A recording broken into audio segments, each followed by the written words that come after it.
மாணிக்கங்களா? முத்துக்கள், அதுவும் கொற்கை முத்துக்கள். என்னுடைய சிலம்பிலே உள்ளவை மாணிக்கப்பரல்கள். அப்படியா? எங்கே பார்க்கலாம்? தேவி, இப்படி கொடு. இதோ பார். பார்த்தாயா முத்துக்களை? அடுத்த சிலம்பு.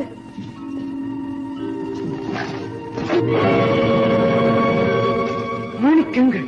மாணிக்கங்கள் அல்ல, ரத்த துளிகள். தர்மத்தின் கண்கள் வடிக்கின்ற ரத்த துளிகள். பாண்டியா, உனக்கு இன்னும் சந்தேகம் இருந்தால் இதோ என்னுடைய மற்றொரு சிலம்பு. மாணிக்கங்கள்.